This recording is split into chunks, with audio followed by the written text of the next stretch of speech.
So we'd like to take a moment to talk to y'all about a serious matter. Super. We'd like to thank today's sponsor of this video. Tropicana. Tropicana. And we'd also like to thank today's sponsor, Jack Daniels. We're just joking, y'all. We are not sponsored yet, but I will tell you this: if y'all want to sponsor us, with like a video, like a bottle a week or a 6-pack a week. We're doing it now. Yeah, a bottle. We will week. promote the hell out of your shit, if you know what I'm saying. And 20-pack of Tropicannons every day. Yeah. All right, let's get to some serious stuff. Sorry, I don't promote alcoholism. I'm sorry. That was overboard. Sorry. Don't drink if you're under 21. Yes. Looking at you. Sucks to be you. Under 21 person watching this. Yeah. Because if you're in Europe or South America, you could drink at like 18. So this does not apply to you. Only Americans. Anywho, so Mike, tell us about the fail last week. What was the resolution of the fail? And that's what we want to talk to everybody about here. So yeah. You're here. So we left off last week with a lot of uncertainty. If you were following us, you know that there was a lot of unknowns for the future, right? Yep. So the cloning of the hard drive was what we were going to attempt to do, and that failed.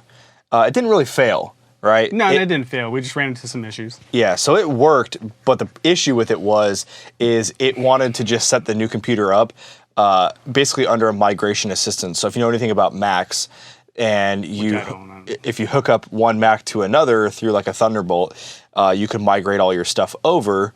And it kind of gives you a clean slate because it brings all of your pictures, photos, music, all of that kind of stuff over.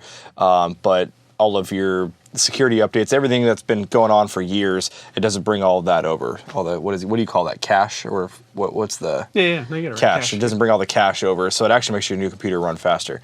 So I wanted to set the new computer up like that, which would have been great. I wanted a fresh start for us. I think we could have benefited from that. But the issue is, it was Big Sur that it brought it under. And why can't we use Big Sur? Compatibility. Yeah, because Pro Tools doesn't work with Big Sur. There's so many companies that don't right now, and it's been up for how long now?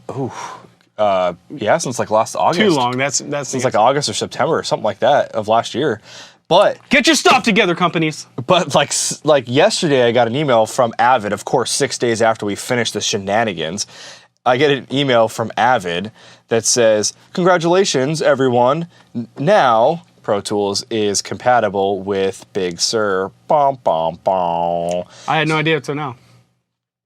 Hot news, hot off the press. Hey, everybody! Hey, it's just in.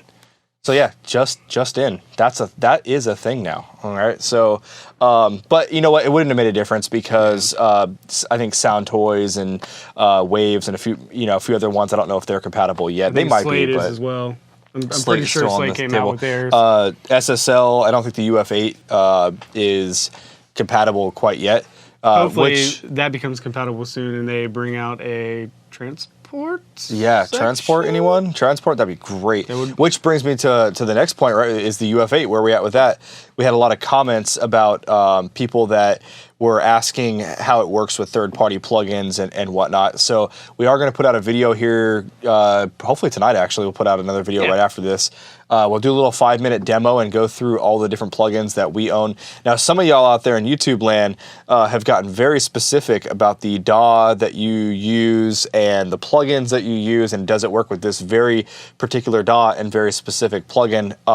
Unfortunately, we only have Pro Tools and Logic, and we only have so many plugins. We do have a lot of plugins, don't get me wrong. We probably spent way too much money on I would plugins, assume all DAWs are the same.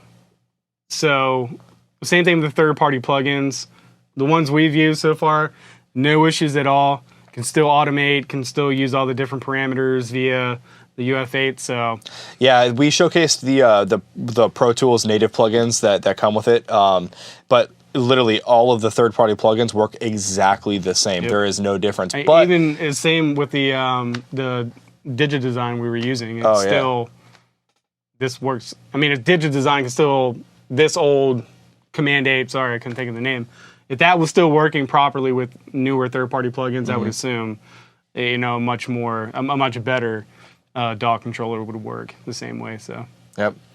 With that being said, though, we'll still do a quick 5-minute video or something showcasing that, just to put everybody at ease, just so you can see. So it's not just us telling you that it works, but that way you can actually see what does it physically look like on the controller. What does each little part of that plugin come up as on the display screens right here? I know some people learn more visually and some people learn more audibly, and so yeah, to have that visual to see exactly what it does is kind of helpful. So. That, and you can see like not even just like the learning side too, I guess, but like you'll be able to see what 100% definitively does it look like when it comes up on the the LCD screen of the UF8, right? So yeah, we'll put that out. But what else is new for the studio this week? Messing around, and fun days.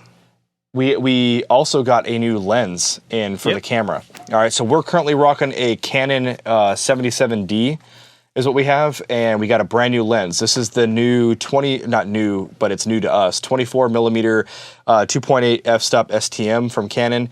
And before we had a 10 to 18 millimeter STM from Canon, and it was a great lens, but this one was something that we should have bought and gone with originally. Just as you could see, it cuts us out a lot better from the background. It does a cool little background blur effect, and the colors look helps better. You pop, bring out my ugliness in here. And, he is pretty ugly. I have all the beauty in the studio. Goonies. Hey, you guys. Okay, anyways. What else is new too was the we got some Cinegrade.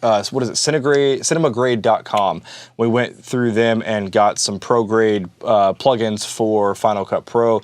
So from here on out, you guys are going to be seeing us with a more consistent and better color profile for the YouTube channel. Kind of bring us up, to standard, what you're used to seeing, what most people are putting out there, So we're trying to get with the times, get with the game, make it all happen. There's a lot of learning curve here, y'all.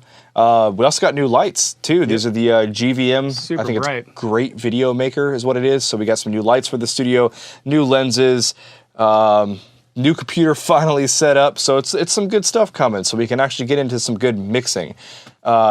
And like I said, we'll showcase that with the new UF8 video coming up here shortly.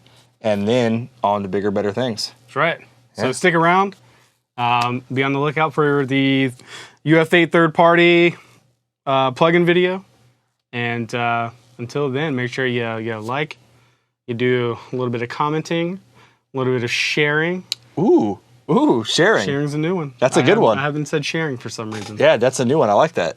Make sure you share. That's a good one. Like, tell your mom, your dad, your auntie, your uncle, your grandma, your grandpa, your teacher, your brothers and sisters. Everybody. Yeah. Your wife can go to work and tell her co-workers, I don't care. It's like Girl Scout cookies, you know what I mean? Just spread it all around. Bring your little fill-out form, and here's Penny Fire Records. We want to bring the joy, the wealth, All right, everyone. So like, subscribe, comment, like he said, my boy Mr. Nicky over here. But as always, y'all have been great. Thanks for stopping by.